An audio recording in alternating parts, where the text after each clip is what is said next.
Namaskar and welcome. Myself Dhruvika Kanambar, presenting my lecture on personal management, and you are watching official YouTube channel of Shri A.K. Doshi Mahila College, Jamnagar. આપણે કર્મચારી સંચાલનના topic ઉપર ઘણું બધું discussion કર્યું. એનો અર્થ, એની વ્યાખ્યા, એના લક્ષણો, માનવ સંસાધન સંચાલન, હ્યુમન રિસોર્સ મેનેજમેન્ટ સાથે કઈ રીતે કનેક્ટેડ છે, એના ગાઈડિંગ પ્રિન્સિપલ્સ. એન્ડ લાસ્ટ લેક્ચરમાં આપણે કર્મચારી વ્યવસ્થા તંત્ર અલગ અલગ પ્રકારના, અલગ અલગ સ્વરૂપના, અલગ અલગ સાઇઝના યુનિટ્સમાં કેવું હોય એ બધાની ચર્ચા કરી. એટલે આપણે કર્મચારી વ્યવસ્થા તંત્ર, કર્મચારી વિભાગ, પર્સનલ ડિપાર્ટમેન્ટ, કર્મચારી સંચાલન, કોઈપણ એકમને સક્સેસફુલી રન કરવા માટે, કોઈપણ પ્રોજેક્ટ્સને ટાઈમલી ફિનિશ કરવા માટે, એકમના ધ્યેયોને સિદ્ધ કરવા માટે કેટલું અગત્યનું છે એ બાબત જે છે એ હવે આપણે જાણીએ છીએ. અત્યારે આપણે જે છે એ કર્મચારી વ્યવસ્થાપક એટલે કે પર્સનલ મેનેજર, એના લાયકાતો અને ગુણોની ચર્ચા કરવાની છે. Qualifications and qualities of personal manager. Personal manager જે છે એ head of the personal department હોય, કે જે આ પર્સનલ ડિપાર્ટમેન્ટની એક્ટિવિટીઝ જે છે એના હાથમાં એનું સુકાન હોય છે. તો આજે જો કર્મચારી સંચાલનની, કર્મચારી વિભાગની, પર્સનલ ડિપાર્ટમેન્ટની, પર્સનલ મેનેજમેન્ટની કોઈ પણ બિઝનેસ યુનિટમાં આટલી જરૂરિયાત હોય, જે આપણે અગાઉ બધી ચર્ચા કરી, તો પર્સનલ મેનેજર જે છે એના કોઈક સ્પેસિફિક એની ક્વોલિફિકેશન્સ અને ક્વોલિટીઝ એનામાં હોવી જોઈશે. જો આપણે કર્મચારી સંચાલનની જે કોઈ એક્ટિવિટીઝ છે, પર્સનલ મેનેજમેન્ટના હેડમાં જે કંઈ એક્ટિવિટીઝ આવે છે, એ એક્ટિવિટીઝને આપણે એકચ્યુઅલ ઇમ્પ્લિમેન્ટેશન જો એનું સક્સેસફુલી કરવું હશે, જો એ જે કોઈ કાર્યોનો સમાવેશ થાય છે કર્મચારી સંચાલનના હેડ હેઠળ, એ બધા જ કાર્યોને જો આપણે સફળતાપૂર્વક એનો અમલવારી કરવી હશે, તો આપણે કર્મચારી વ્યવસ્થાપક જે હશે એ કોઈ ચોક્કસ લાયકાતો અને ગુણો ધરાવતા હોય એ પ્રકારના કર્મચારી વ્યવસ્થાપક એકમમાં હોવા જોઈએ. તો જ આ કામ જે પર્સનલ મેનેજમેન્ટનું છે એ સક્સેસફુલી એક્ઝિક્યુટ થશે. તો કઈ કઈ ક્વોલિફિકેશન્સ અને ક્વોલિટીઝ પર્સનલ મેનેજરમાં, કર્મચારી વ્યવસ્થાપકમાં હોવી જોઈએ, એની ચર્ચા આપણે આ લેક્ચરમાં કરવાની છે. હવે એ સમજવા માટે આપણે પહેલાં તો એ સમજવું જરૂરી બને કે કર્મચારી વ્યવસ્થાપકનો, પર્સનલ મેનેજરનો રોલ શું હોય એકમમાં, કોઈ પણ યુનિટમાં. તો આપણે જાણીએ છીએ કે જો આપણે મેનેજરિયલ લેવલ્સની વાત કરીએ, ધ સ્ટ્રક્ચર ઓફ મેનેજમેન્ટની વાત કરીએ કોઈ પણ યુનિટમાં, તો 3 લેવલ્સ ઓફ મેનેજમેન્ટ હોય. ટોપ લેવલ, ઉચ્ચ સપાટી, જેમાં સંચાલકોનો સમાવેશ થાય, મિડલ લેવલ કે જેમાં કર્મચારીઓનો સમાવેશ થાય, અને બોટમ લેવલ જેમાં કામદારોનો સમાવેશ થાય, મજૂરોનો સમાવેશ થાય. તો આ ઉત્પાદનની ત્રણેય સપાટી જે છે એ ત્રણેય સપાટીના કાર્યો અલગ અલગ છે, ત્રણેય સપાટીની સત્તા અલગ અલગ છે, ત્રણેય સપાટીની જવાબદારીઓ અલગ અલગ છે. તો જ્યારે ફંક્શન્સ, ઓથોરિટી અને જે કોઈ અકાઉન્ટેબિલિટી છે, આ બધી જ સપાટીના ઉપર જે કોઈ વ્યક્તિઓ કામ કરે છે, જે અધિકારીઓ કામ કરે છે, કર્મચારીઓ કામ કરે છે, એમનું આ બધું અલગ હોય. તો કંઈક એવું જોઈએ કે જે આ બધી સપાટીને કનેક્ટ કરે, બિકોઝ અંતે જે એકમની ધ્યેય સિદ્ધિ છે એ આ ત્રણેય સપાટીના સહયોગથી, આ ત્રણેય સપાટીના જૂથ પ્રયત્નોથી એક આ ધ્યેયો જે એકમના છે એ સિદ્ધ થશે. તો અહીંયા જે કર્મચારી વ્યવસ્થાપક છે, પર્સનલ મેનેજર, એનો રોલ બહુ એક અગત્યનો બની જાય. આ કર્મચારી વ્યવસ્થાપક જે છે એ શું કરે, તો ઉચ્ચ સંચાલને, જે ટોપ લેવલ મેનેજર્સ છે, ટોપ લેવલ ઓથોરિટી છે, એણે જે કર્મચારીઓ માટે નીતિ નક્કી કરેલી છે એ નીતિને અમલમાં મૂકવાનું કામ કર્મચારી વ્યવસ્થાપક દ્વારા કરવામાં આવે. એ જે કોઈ પોલિસીસ ફ્રેમ કરી હોય ફોર પર્સનલ્સ, એ પોલિસીને એ એક્ઝિક્યુટ કરે પર્સનલ મેનેજર. જે કોઈ નિર્ણયો જે સંચાલકો દ્વારા લેવામાં આવતા હોય, આ નિર્ણયોને કર્મચારીઓ સુધી પહોંચાડવા, એની માહિતી કર્મચારીઓને આપવી, અને એ નિર્ણયો કર્મચારીઓ એના પર અમલ કરે, એ બાબતની દેખરેખ જે છે એ પર્સનલ મેનેજર રાખે. પછી એવું નથી કે પર્સનલ મેનેજર માત્ર as a representative of managers કે મેનેજમેન્ટ જ વર્ક કરે છે. માત્ર કર્મચારી વ્યવસ્થાપક છે એ સંચાલકોનું પ્રતિનિધિત્વ નથી કરતા, એવું નથી. કર્મચારી વ્યવસ્થાપક જે છે એ કર્મચારીઓ માટે પણ કામ કરે છે, કર્મચારીઓ માટે જ એકચ્યુઅલમાં કામ કરે છે. તો કર્મચારીઓના જે કોઈ પ્રશ્નો હોય, એમની જે કંઈ સમસ્યાઓ હોય, એમના જે કંઈ ગ્રીવન્સીસ હોય, એને ટોપ લેવલ સુધી પહોંચાડવા જરૂરી બને, જો એનું નિરાકરણ લાવવું હોય, એને સોલ્વ કરવા હોય તો. તો આવા સંજોગમાં એઝ અ મીડિયેટરી, એઝ અ મધ્યસ્થ વ્યક્તિ પર્સનલ મેનેજર જે છે એ કામ કરે છે. કર્મચારીઓના જે કોઈ પ્રશ્નો હોય, ગ્રીવન્સીસ હોય, એને ઉચ્ચ સપાટી સુધી પહોંચાડે છે અને એનું નિરાકરણ આવે એવા પ્રયત્ન કરે છે. એટલે અહીંયા જે છે એ કર્મચારી વ્યવસ્થાપકનું કામ એક કડીરૂપ અને મહત્વભર્યું અને જવાબદારીભર્યું કામ સ્થાન જે છે એ કર્મચારી વ્યવસ્થાપકનું છે. એ ટોપ લેવલ અને જે બોટમ લેવલ છે એ બંનેને કનેક્ટ કરે છે. અને એ રીતે એ કનેક્શનથી જે કંઈ નીતિઓ સ્થાપવામાં આવે છે, જે કોઈ આયોજનો કરવામાં આવે છે, એ આયોજનનું અમલવારી પ્રોપર થાય, સમયસર થાય અને ઇફેક્ટિવલી અસરકારક રીતે થાય એ ધ્યાન રાખે છે. અને ઔદ્યોગિક શાંતિ જળવાઈ રહે, એકમમાં જે છે એ કર્મચારીઓનું જે કંઈ કામ છે એ યોગ્ય રીતે થાય અને એ કામમાં એમને જે કંઈ સમસ્યાઓ છે એ ના નડે એ અંગેનું કામ પણ અહીંયા કર્મચારી વ્યવસ્થાપક જે છે પર્સનલ મેનેજર એ ધ્યાન રાખે છે. એટલે અહીંયા કર્મચારી વ્યવસ્થાપક જે છે એ કડીરૂપ કામ કરે છે બંને પક્ષકાર વચ્ચે, સંચાલકો અને કર્મચારીઓ વચ્ચે. એટલે આ રીતે કર્મચારી વ્યવસ્થાપક જે છે એ ઔદ્યોગિક શાંતિ જળવાય એવા પણ પ્રયત્ન કરે છે. અને ઔદ્યોગિક શાંતિ કેટલી અગત્યની છે એની ચર્ચા આપણે આગલા લેક્ચરમાં પણ કરેલી છે. જો ઔદ્યોગિક શાંતિ જળવાશે, જો industrial peace, industrial relations harmonious હશે, તો આવા સંજોગોમાં જે કંઈ એકમના ધ્યેયો છે એ સમયસર સિદ્ધ થશે, એકમના આયોજનો જે છે એ સફળ પુરવાર થશે, અસરકારક રીતે એકમ કાર્યરત થશે અને ધ્યેય સિદ્ધ થશે તો એકમ નફાકારક રીતે કામ કરશે અને એકમને સાથે સંકળાયેલા બધા જ પક્ષકારો જે છે એ એમને જે છે એમનું ન્યાય મળશે. તો આ રીતે કર્મચારી વ્યવસ્થાપકનું સ્થાન જે છે એ બહુ જ એક ઇમ્પોર્ટન્ટ રોલ એનો કોઈ પણ યુનિટમાં હોય છે. અને બીજું કે આ કામ એણે કરવાનું છે, એ કામ એણે વ્યક્તિઓ સાથે રહીને વ્યક્તિઓ માટે કરવાનું છે, લોકો સાથે રહીને લોકો માટે કામ કરવાનું છે અને લોકો પાસેથી કામ કઢાવવાનું છે. સૌથી જો કોઈ અઘરી વસ્તુ હોય તો એ છે લોકો પાસેથી કામ કઢાવવું. તમારે મશીન પાસેથી કામ કરાવવું હશે તો તમને મશીન ખાલી ઓપરેટ કરતા આવડતું હશે, વાત પૂરી થઈ જશે. મશીનના કામની ક્વોલિટી જે છે એ જ રહેશે. એ પછી મશીનને તમે ઓપરેટ કરશો કે કોઈ બીજા ઓપરેટ કરશે, એમાં કંઈ ચેન્જ નહીં આવે. મશીનને થાક નહીં લાગે, મશીનના એક્સક્યુઝીસ નહીં હોય, મશીનને ફરિયાદો નહીં હોય, મશીનને અણગમો નહીં હોય. પણ આ બધી જ ભાવનાઓ જે છે એ માણસોમાં હશે, લોકોમાં હોય છે, એમ્પ્લોઈઝમાં હોય છે, પર્સનલમાં હોય છે. એટલે એમની સાથે રહીને એમના માટે કામ કરવું અને એમની પાસેથી કામ કઢાવવું એ સૌથી ચેલેન્જિંગ ટાસ્ક છે, સૌથી પડકારરૂપ કામ છે જે કર્મચારી વ્યવસ્થાપકે કરવાનું હોય છે. અને આ કામ જે છે એ એની ફરજ છે, આ ફરજ એ પ્રામાણિકતાથી નિષ્પક્ષપણે કાર્યક્ષમતાપૂર્વક બજાવે એના માટે એનામાં વિશિષ્ટ લાયકાતો અને ગુણો હોવા જરૂરી છે. આ કામ એ ઓનેસ્ટલી કરે, અનબાયસ્ડ વેમાં કરે, એટલે કે કોઈને ફેવર કરે, કોઈને ફેવર ના કરે એવું ના કરે, અનબાયસ્ડ અને ઓનેસ્ટીથી આ કામ કરે. એના માટે અમુક સ્પેશિયલ ટાઈપ્સ ઓફ ક્વોલિફિકેશન્સ અને ક્વોલિટીઝ એનામાં એક્સપેક્ટેડ રાખવામાં આવે છે. તો આ શું છે એ હવે આપણે જોઈએ. તો આપણે હમણાં ચર્ચા કરી કે કર્મચારી વ્યવસ્થાપકે સંચાલકોના જે નીતિ વિષયક નિર્ણયો હોય એમાં એ સલાહ સૂચન આપે છે કર્મચારી વ્યવસ્થાપક. તો આ સલાહ સૂચન કેવી વ્યક્તિ આપી શકે? જ્યારે ઉચ્ચ સપાટીના સંચાલકો કોઈ નિર્ણયો લેતા હોય એમાં જો સલાહ સૂચન આપવાનું હોય તો એના માટે કોઈ સામાન્ય વ્યક્તિ આ સલાહ સૂચન ના આપી શકે. એના માટે એનામાં કુશાગ્ર બુદ્ધિ જોઈશે, એનું ઇન્ટેલેક્ચ્યુઅલ લેવલ જે છે એ પ્રકારનું હોવું જોઈશે કે જેનાથી એ સંચાલકોની દ્રષ્ટિએ વિચારી શકે, એકમના હિત વિશે વિચારી શકે અને એકમની સાથે સંકળાયેલા અન્ય પક્ષકારોના હિત વિશે પણ વિચારી શકે. એ પ્રકારની બુદ્ધિમત્તા એનામાં જોઈશે, દીર્ઘદ્રષ્ટિ જોઈશે, ફાર સાઇટેડનેસ, ભવિષ્યનો વિચાર કરી શકે, આગળનું વિચારી શકે એ પ્રકારની બુદ્ધિ જોઈશે. એવું નહીં કે અત્યારનો ફાયદો જે મળે એવું કામ કરી લેવું, તો અત્યારનો ફાયદો ભવિષ્ય માટે જોખમ નોતરી શકે. તો એના માટે દીર્ઘદ્રષ્ટિની જરૂરિયાત પણ ઊભી થાય જ્યારે આપણે ભવિષ્યના લાંબા ગાળાના નિર્ણયો લેતા હોઈએ. તો આ ગુણ પણ એનામાં હોવો જોઈશે. નિડરતા હોવી જોઈશે, કારણ કે અહીંયા એણે અમુક વખત એવી પણ નિર્ણયો એવા લેવા પડે, એવું જે છે કર્મચારીઓ પાસેથી એવી રીતે કામ કઢાવવું પડે કે જેમાં એમને જે છે એ પસંદ નાપસંદના પ્રશ્ન હોય.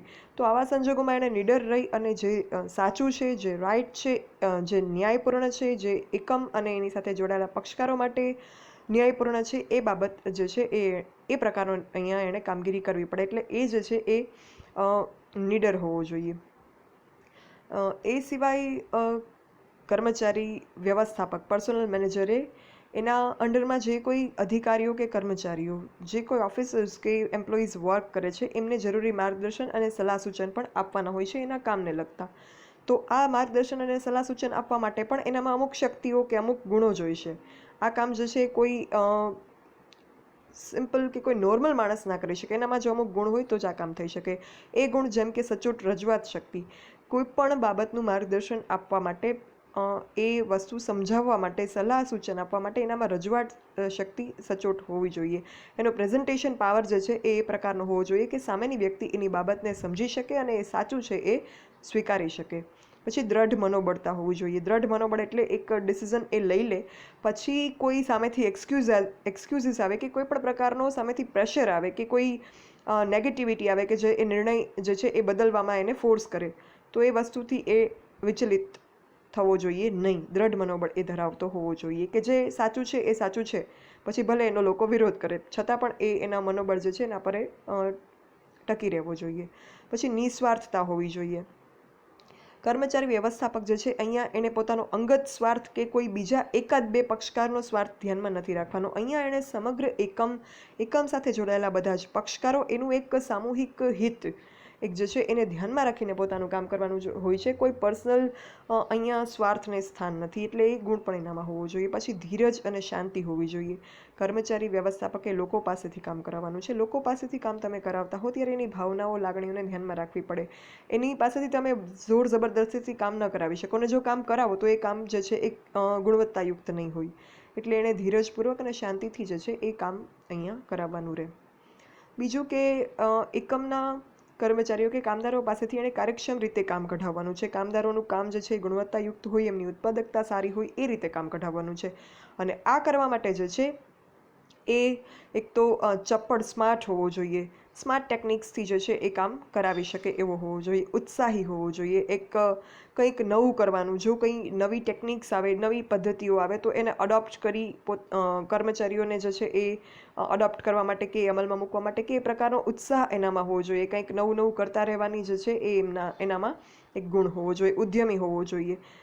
એ જે છે એ કાયમ એકમના ભલા માટે, એકમની સાથે સંકળાયેલા કર્મચારીઓના ભલા માટે અને અન્ય પક્ષકારો જે છે એમના હિત માટે વિચારી શકે એ પ્રકારનો એક્ટિવ કાયમ રહે એ એનામાં ગુણ હોવો જોઈએ. વિશ્વાસ હોવો જોઈએ. કર્મચારી વ્યવસ્થાપક જે છે કર્મચારીઓ પાસે કામ કરાવે છે અને કર્મચારીઓના કામ થકી જ એકમ જે છે એના ધ્યેયો સિદ્ધ થાય છે અને એકમ સફળ થાય છે. અને એકમ સાથે જે કોઈ પક્ષકારોનું હિત સમાયેલું છે એ હિતને જે છે એ સંતોષી શકાય છે. તો આવા સંજોગમાં એ વિશ્વાસુ હોય એ બહુ અગત્યની બાબત છે. જો એ વિશ્વાસુ નહીં હોય, એના પર વિશ્વાસ રાખી ન શકાય એમ હોય, તો એના કામ જે છે એમાં વિશ્વાસ ન રાખી શકાય અને એ કામ જે છે એ આગળ જતાં એકમના સક્સેસ અને ફેલિયરને ડિસાઇડ કરશે અને એકમ જે છે એ સક્સેસ ન જાય એવું પણ બની શકે. એટલે વિશ્વાસુ હોવો જોઈએ. એના પર ટ્રસ્ટ રાખી શકાય એ પ્રકારનો એ પ્રમાણિક હોવો જોઈએ, ઓનેસ્ટ હોવો જોઈએ, જાગૃત હોવો જોઈએ, ન્યાયપ્રિય હોવો જોઈએ. કામદારો કે કર્મચારીઓના રિપ્રેઝેન્ટેટિવનું એક કામ કરે છે. એમની સમસ્યાઓને ઉપલી સપાટી સુધી પહોંચાડવાનું કામ કરે છે. તો આવા સંજોગમાં એ ન્યાયપ્રિય હોવો જોઈએ. અન્યાયીપણે કોઈ કર્મચારીઓનું શોષણ કરવું કે એમની પાસેથી કામ કઢાવી લેવું એવી ભાવના એનામાં ન હોવી જોઈએ. બિકોઝ એ ઇનહ્યુમન છે અને કર્મચારી સંચાલન આને પ્રોત્સાહન નથી આપતું. એટલે ન્યાયપ્રિય હોવો જોઈએ, જાગૃત હોવો જોઈએ. અલગ અલગ કોઈ પણ પ્રકારના કાયદા હોય, કોઈ પ્રકારની સાયકોલોજીકલ મેટર્સ હોય, કોઈ પણ સમસ્યાઓ હોય કે કોઈ કારણો હોય એકમના કોઈ બાબત પૂરી ન થવાના, કોઈ હેતુ સિદ્ધ ન થવાના, તો એ બધી જ બાબતોનું એને જ્ઞાન હોવું જોઈએ. બધી જ બાબતોથી એ વાકેફ હોવો જોઈએ. એટલે જાગૃત હોય એ આવશ્યક છે. તો આ ક્વોલિટીઝની વાત થઈ. આ પ્રકારની ક્વોલિટીઝ જે છે, ગુણો જે છે એ એનામાં હોવા જોઈએ. આ ગુણો જે છે એ વ્યક્તિમાં, અમુક ગુણો જન્મજાત હોય છે, અમુક ગુણો વ્યક્તિ જે છે એ સમય, ઉંમર અને અભ્યાસની સાથે આ ગુણો જે છે એ કેળવી શકે છે. ઇંગ્લિશમાં થોડી વાત કરીએ તો પર્સનલ એટ્રીબ્યુટ્સની, ગુણોની વાત કરીએ તો એનામાં ઇનિશિયેટિવ હોવું જોઈએ. કંઈક નવું કામ કરવાની પહેલ કરતો હોવો જોઈએ. રિસોર્સફુલનેસ હોવી જોઈએ, એટલે કોઠાસૂઝ હોવી જોઈએ. અમુક એની જે છે ઇન્ટેલિજન્સ લેવલ એવું હોવું જોઈએ કે કોઈ પણ કામ જે છે એ ગમે તેની પાસેથી એ કામ યોગ્ય રીતે કરાવી શકે અને કંઈ પણ બાબત જે છે એને રજૂ કરી શકે. પરસેપ્શન જે છે એ એનામાં હોવું જોઈએ. મેચ્યોરિટી હોવી જોઈએ. એક મેચ્યોર માણસ, એક પરિપક્વતા એનામાં હોવી જોઈએ કોઈ પણ વસ્તુને સમજી શકવાની. એનાલિટિકલ એબિલિટી, વિશ્લેષણ શક્તિ હોવી જોઈએ. અનબાયસ્ડ એટલે કોઈનું ફેવર ના કરે એ પ્રકારનો નિષ્પક્ષ હોવો જોઈએ. થરો વિથ ધ લેબર લોઝ, મજૂર કાયદાનું એને જ્ઞાન હોવું જોઈએ. અન્ડરસ્ટેન્ડિંગ ઓફ હ્યુમન બિહેવિયર, માણસના વર્તણૂકનું એને અન્ડરસ્ટેન્ડિંગ હોવું જોઈએ. સાયકોલોજીકલ મેટર્સનું, મનોવૈજ્ઞાનિક બાબતોનું એને જ્ઞાન હોવું જોઈએ. પેશન્સ, ધીરજ હોવી જોઈએ. અન્ડરસ્ટેન્ડિંગ, સમજ હોવી જોઈએ. એમ્પથી, સહાનુભૂતિ હોવી જોઈએ. અને પરસિવરન્સ એનામાં હોવું જોઈએ.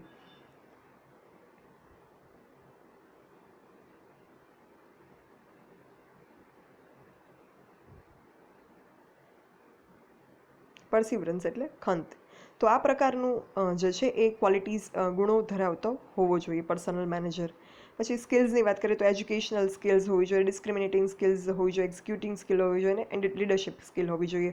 અભ્યાસ જે છે એ અમુક પ્રકારનો એણે કરેલો હોવો જોઈએ. ડિસ્ક્રિમિનેટિંગ સ્કિલ્સ એટલે અલગ અલગ વ્યક્તિને અલગ અલગ રીતે એ સમજી શકે અને ટેકલ કરી શકે અને એની પાસેથી અલગ અલગ રીતે કામ કઢાવી શકે એ પ્રકારની એનામાં કેપેબિલિટી હોવી જોઈએ. એક્ઝિક્યુટિંગ સ્કિલ્સ અમલ કરાવવાની શક્તિ હોવી જોઈએ અને નેતૃત્વની સ્કિલ હોવી જોઈએ.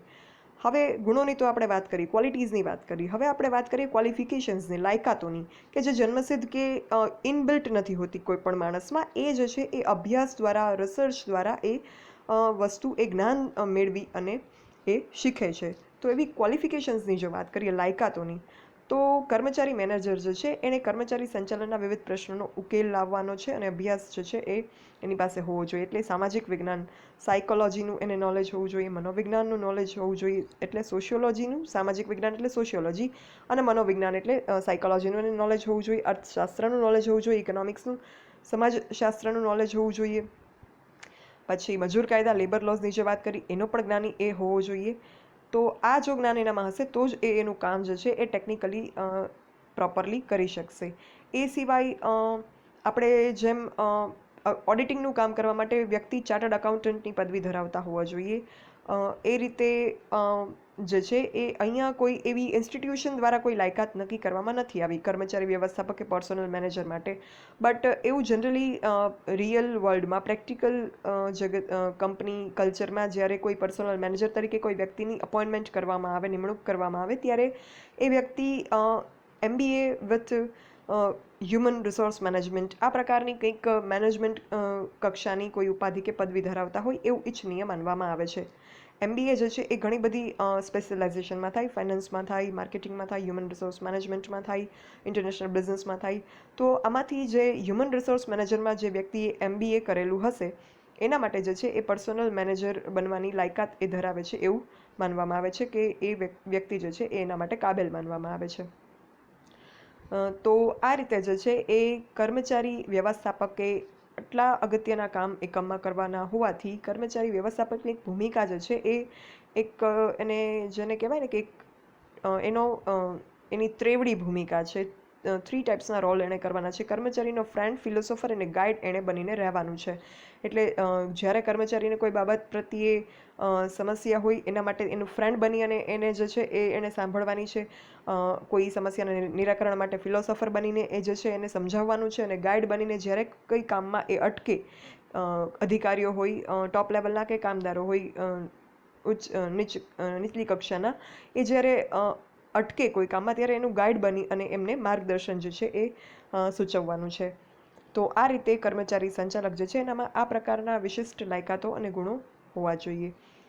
શ્રી પિગર્સ અને માયર્સ એક મેનેજમેન્ટ ગુરુ છે, જેમણે પર્સનલ મેનેજમેન્ટ વિશે પોતાનું જ્ઞાન રજૂ કર્યું છે. એમણે કહ્યું છે કે સફળ કર્મચારી વ્યવસ્થાપક એક સક્સેસફુલ પર્સનલ મેનેજર જે છે એનામાં ધીરજ, સમજશક્તિ, હમદર્દી, આગળ પાછળના બનાવોની અવલોકન શક્તિ, પોતાના ક્ષેત્રનું વ્યવસાયિક જ્ઞાન, આ બધું હોવું જરૂરી છે. તો આ જેટલા પણ આપણે ગુણો અને લાયકાતોની ચર્ચા કરી, આ જો એનામાં હશે તો સક્સેસફુલી એ જે એનો પોતાનો રોલ છે એ એકમમાં નિભાવી શકશે અને એકમની સાથે સંકળાયેલા અધિકારીઓ અને કર્મચારીઓને જે છે એ પોતાનું કામ કરવામાં એક અસિસ્ટ કરી શકશે અને એકમના ધ્યેયોને સિદ્ધ કરી અને એકમને સક્સેસફુલ બનાવી શકશે. Thank you. For any queries, write me on this mail dbk.dhruvika@gmail.com. Thank you.